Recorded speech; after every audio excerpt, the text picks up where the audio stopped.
Hey guys, welcome back to study with Vaishnavi Jha. तो चलिए शुरू करते हैं हम आज का हमारा लेक्चर। हमने लास्ट क्लास में किया था एक्सरसाइज क्वेश्चंस, जो कि हमने क्वेश्चन नंबर 6 तक डिस्कस किए थे, जिसके दो पार्ट्स मैंने कहा था कि आप लोग खुद से करेंगे। तो चलिए स्टार्ट करते हैं क्वेश्चन नंबर 7 से। हालांकि question number 7 we already discussed in the earlier lectures and in notes, right. तो क्या है, इसमें इंपॉर्टेंस लिखना था हमें यूनिवर्सल लॉ का, और ये एज इट इज एक टॉपिक है। अगर आप मेरे प्लेलिस्ट में जाएंगे तो क्लास 9th के उसमें आपको ये मिल जाएगा, second lecture, right, third lecture, sorry, third वाली वीडियो में आपको ये इंपॉर्टेंस ऑफ यूनिवर्सल लॉ जो है वो मिल जाएगा। टाइटल डला हुआ है, आपको पता चल जाएगा। So it binds us to the surface of the earth. ये हमें सरफेस ऑफ द अर्थ से अट्रैक्ट करता है, राइट, हमें जोड़ के रखता है। मून जो है वो अर्थ के आसपास इसी फोर्स की वजह से है, प्लैनेट सन के आसपास इसी की वजह से है, एंड अगेन टाइड्स जो आते हैं सी में वो भी इसी की वजह से है। So yes, this is it, question number 7। Now question number 8। The question number 8 says that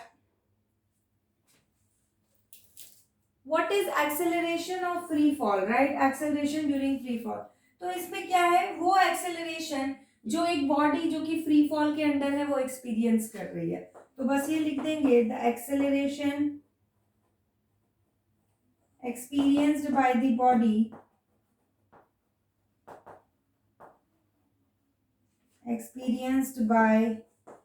body that is falling under free fall, right, जो कि फ्री फॉल में है, वो बॉडी जो एक्सेलरेशन फील कर रही है free fall due to gravity, right, वही एक्सेलरेशन हमारा क्या है, एक्सेलरेशन ऑफ फ्री फॉल है। Gravity, that acceleration is acceleration of a free fall। इसकी वैल्यू लिख देंगे, that is 9.8 metre per second square, right, it is 2। Question number 9। Question number 9 में हमसे पूछता है, what do we call the gravitational force between earth and an object. Earth और object के gravitational force को हम और क्या कह सकते हैं, force of attraction, attractive force, right, कह सकते हैं। नेक्स्ट क्वेश्चन नंबर 10, ठीक है। क्वेश्चन नंबर 10 कहता है, अमित जो है वो कुछ खरीदता है गोल्ड, राइट, एंड उस गोल्ड को खरीद के वो क्या करता है, लेके जाता है एट द पोल। अच्छा देखो, थोड़ा सा क्वेश्चन डिफरेंट है। आपसे कह रहा है ये अर्थ है, उसने यहाँ पोल पे उसने क्या किया, गोल्ड खरीदा। पोल से ट्रैवल करता वो इक्वेटर पे आया, ठीक है।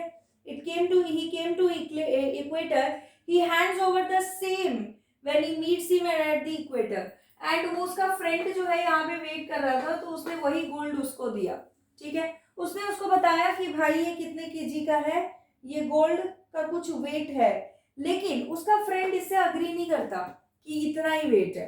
तो ये क्यों, रीजन क्या है, वेट में चेंज कैसे आ गया, ठीक है, वेट में चेंज कैसे आया, दोनों के वेट में है तो उतना ही गोल्ड।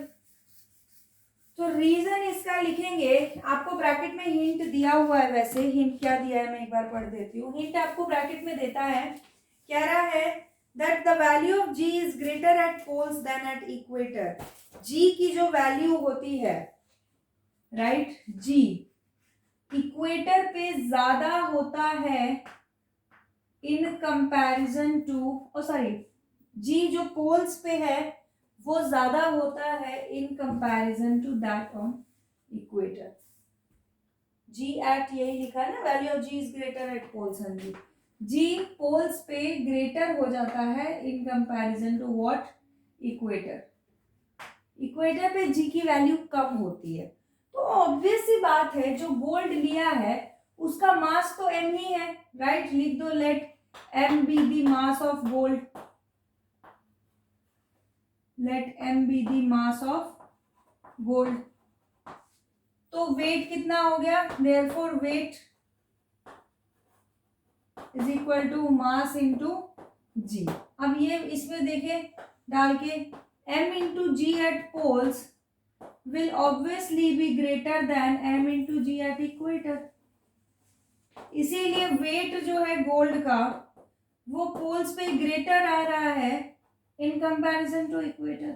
भाई मास तो सेम ही है ना, लेकिन जिस वैल्यू से ये मास मल्टीप्लाई हो रहा है, the value with which this mass is getting multiplied, that value is greater और smaller, so on that value automatically the weight depends, right. तो यहाँ पे ये मास बराबर है, लेकिन जी की वैल्यू अगर ज्यादा है, जैसे मान लो इस तरफ भी 2 है मास, इस तरफ भी 2 है मास, बट अब यहाँ पे जी की वैल्यू ज्यादा है, मान लो 12 है, और यहाँ मल्टीप्लाई कर दोगे 10 से, तो यहाँ इसकी वजह से ये वैल्यू बढ़ गई ना, 24 हो गई। तो वही चीज है यहाँ पे, समझ लो बात को। तो ये आपका इसका आंसर हो गया।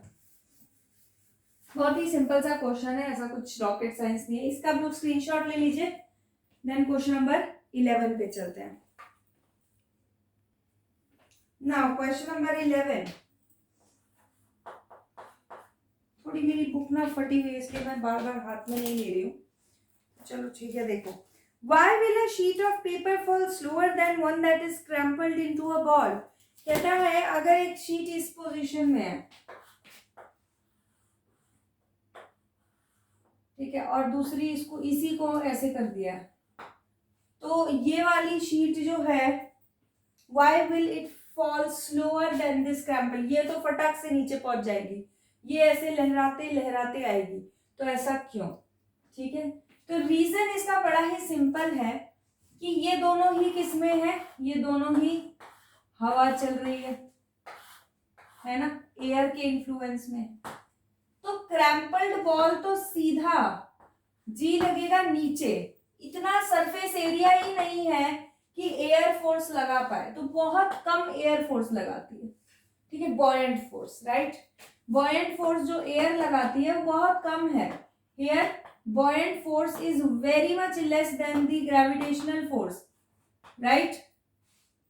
But यहाँ पे क्या होता है, बहुत सारा सरफेस एरिया है, यहाँ पे सरफेस एरिया अच्छा खासा है, तो जो buoyant फोर्स है उसकी वैल्यू थोड़ी सी ज्यादा होती है, ठीक है, इज ग्रेटर देन, यहाँ ये वन ले लो इसको, तो यहाँ पे जितना लग रहा था उससे तो थोड़ा ज्यादा ही है, करेक्ट। तो ये बॉल थोड़ा सा क्या होता है, स्लोअर गिरती है, बिकॉज यहाँ पे जो लगने वाला बॉयंट फोर्स है वो ज्यादा है इसके कंपैरिजन में। क्यों ज्यादा है? क्योंकि इसका एरिया ज्यादा है, इसीलिए। तो इसीलिए ये लहराते लहराते नीचे पहुंचेगी, जबकि ये वाली बॉल एकदम फटाक से नीचे पहुंच जाती है। So now write down the answer for it. The answer would be the large surface area of sheet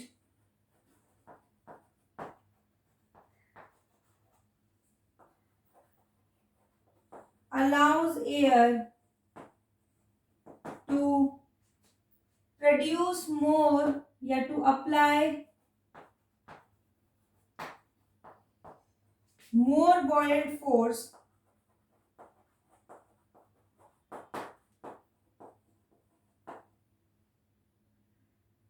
than on the crumpled sheet,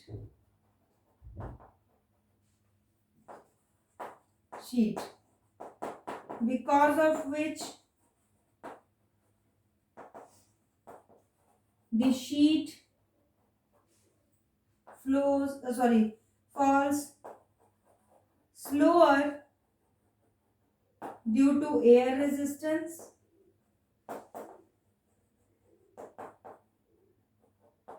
stop, ठीक है, अंडरलाइन कर देंगे एयर रेजिस्टेंस को, और to apply more buoyant force को, ठीक है, on किस पे, शीट पे। तो ये हो गया क्वेश्चन नंबर 11। अब चलते हैं क्वेश्चन नंबर किस पे, 12 पे।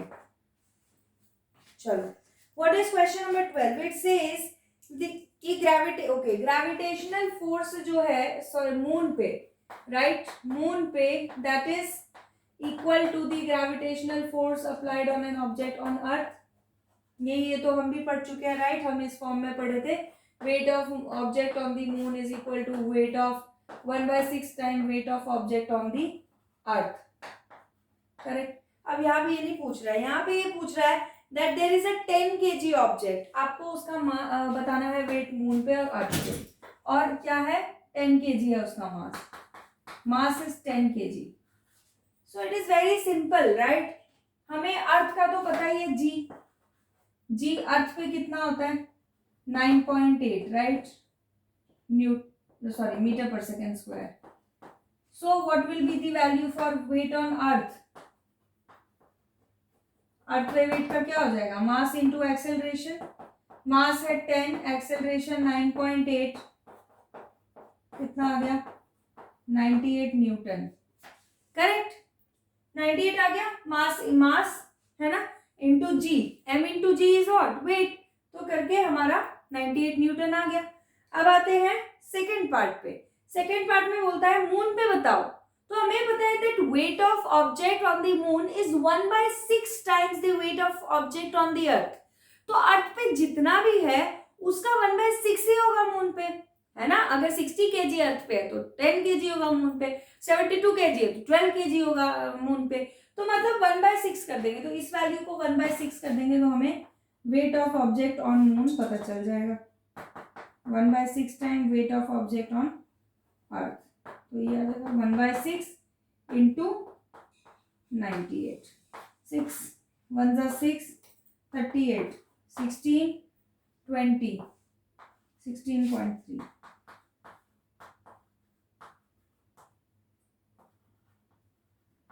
आगे आंसर कर लेंगे इसे.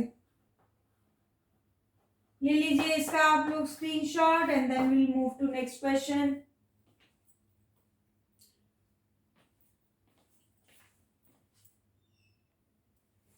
Now question number 13. It says that there is a ball right. कोई एक बॉल है, उसको ऊपर की तरफ थ्रो किया गया. A ball is thrown in vertically upward direction. ऊपर की तरफ बॉल को थ्रो किया. अब आपसे क्वेश्चन में पूछता ये है that it is thrown with velocity 49 metre per second. Calculate the maximum height to which it rises. ठीक है. मैंने आपको कुछ बातें बताई थी, अगर आपको याद हो. मैंने ये बताया था कि जब भी किसी ऑब्जेक्ट को ऊपर थ्रो करते हैं वो जब तक ऊपर जाके रुकता नहीं तब तक नीचे नहीं आता. That means if you throw an object in vertically upward direction, you will have to give some velocity to it, right? So the velocity which you will give is already given in the question, that is initial velocity 49 meter per second. And the object will go upward and it will stop right there, right? वहां रुक जाएगा. तो v हमेशा ऊपर जाने वाले object की case में 0 लेते हैं. And considering the value of acceleration, जब भी कोई ऑब्जेक्ट ऊपर जा रहा है या नीचे आ रहा है, acceleration is equal to g. So g will be equal to what? 9.8 meter per second square. But it is going in against the gravity, right? Against the gravity, तो minus. ये मैं ऑलरेडी आपको बता चुकी हूँ राइट प्रीवियस लेक्चर्स में. अब हमें निकालना है maximum height. Now we have 3 equations of motion.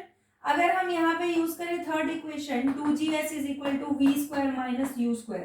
तो हमें g पता है, v u पता है, s निकल जाएगा right. Let us put the values right. 2 into minus 9.8 into s is equal to 0 का स्क्वायर माइनस 49 का स्क्वायर. बाप रे. So it is what, it is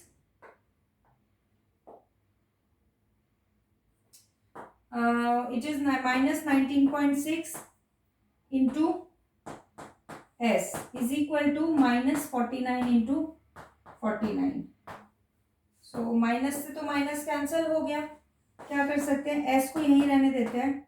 49 into 49 upon 19.6 right. so what to do now, cancel कर देते हैं. 7 से 7 2 ज़ा 14, 7 8 ज़ा 56, 7 7 ज़ा 49, 7 4 ज़ा